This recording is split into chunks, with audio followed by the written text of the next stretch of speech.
कि आज वास्तव में कि सेवानिवृत्ति के बाद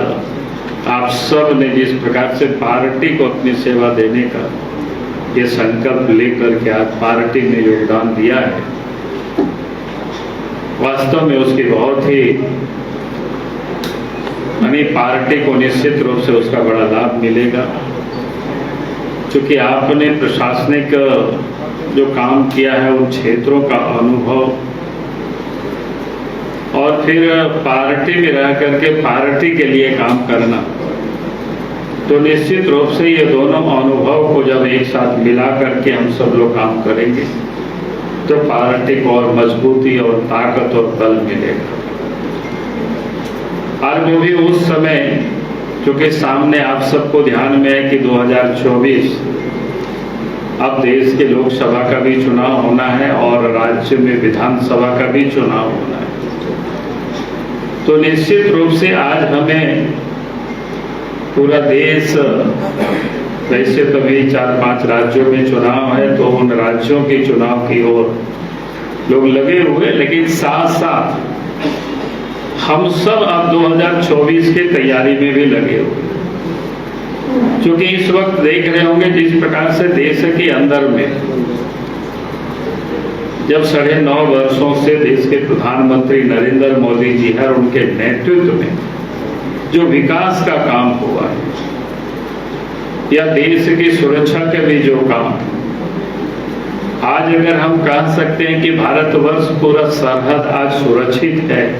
तो नरेंद्र मोदी जी के कुशल नेतृत्व के कारण सुरक्षित है। नहीं तो हम लोग पहले के दिन को याद करते थे, हालत कितने बदतर होते थे, पता नहीं किस शहर में आतंकवादियों की हमला हो जाएगा। कभी मुंबई होता था, कभी दिल्ली में हो जाता था, कभी तो पार्लियामेंट में भी हुआ, कभी आंध्र प्रदेश में, हैदराबाद में, कभी पूना में, कभी अहमदाबाद में। ऐसे देश की आप जितने भी बड़े प्रमुख शहर हैं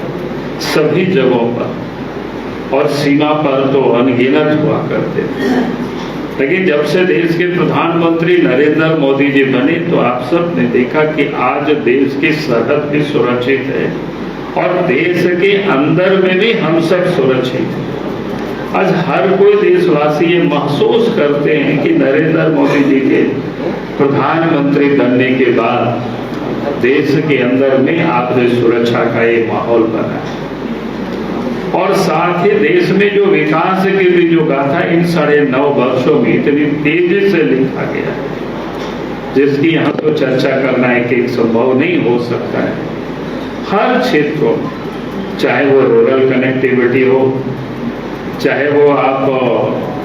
क्या कहते हैं मीडिया का ये जो कनेक्टिविटी है, मीडिया करेंगे क्या कहते हैं उसको, नेट जो कनेक्टिविटी है वो भी आज गांव तक जिस मजबूती के साथ, यानी जो सुविधाएं आज रांची में है, जो सुविधाएं आज दिल्ली में है, देश के प्रधानमंत्री वो सारी सुविधाएं गांवों तक अब पहुंचाने की प्रयास ही नहीं बल्कि उसको पहुंचा करके दुनिया को उन्होंने अचंभित किया है। क्योंकि इतना बड़ा विशाल देश किसी ने कोई कल्पना ही नहीं कर सकते थे, कोई लोग सोचते ही नहीं थे कि देश में इतनी डिजिटल ये क्रांति होगी भारतवर्ष में। आप याद करिए जिस समय ये जो ऑनलाइन क्या कहते हैं उसको मार्केटिंग की जब चल रही थी, क्या क्या उसमें से, तब उस समय बड़ी लोगों ने मजाक कर रहे थे कि भाई ये कहाँ गरीब के लोगों के पास, गांव में तो कहाँ नेट पहुंचा ही नहीं है। लेकिन अब ये जानकर के अच्छा होता है कि दुनिया में अगर सबसे अधिक डिजिटल ये जो मार्केटिंग होता है तो वो भारतवर्ष में होता है, ऑनलाइन व्यापार। तो ये संभव, फिर कोरोना काल में देखिए कि दुनिया के अंदर में तो लोगों को पर्ची लिख करके ही दिया जाता, लेकिन भारतवर्ष में इतने मजबूत कर दिए कि आप एक और कोरोना का टीका लेते थे और दूसरी तरफ आपको सर्टिफिकेट आपके मोबाइल में ही तुरंत पहुंच जाता था, यानी कुछ समय भी नहीं लगता था, कि नहीं मिनट भी नहीं लगता था, सेकंड में ही ये सब काम हो जाता था। तो आप सोच सकते हो कि देश किस तेजी से देश प्रगति कर रहा है, उसी प्रकार के सब क्षेत्रों में, चाहे वो हवाई कनेक्टिविटी हो, चाहे रेल कनेक्टिविटी हो, जितनी भी प्रकार के जो विकास की आप देख सकते हैं कि वो सब, चाहे वो मेडिकल के क्षेत्र में, तो मेडिकल कॉलेज जितनी 2014 तक बना था तो उससे कहीं अधिक 14 से लेकर के इन साढ़े 9 वर्षों में देश के अंदर में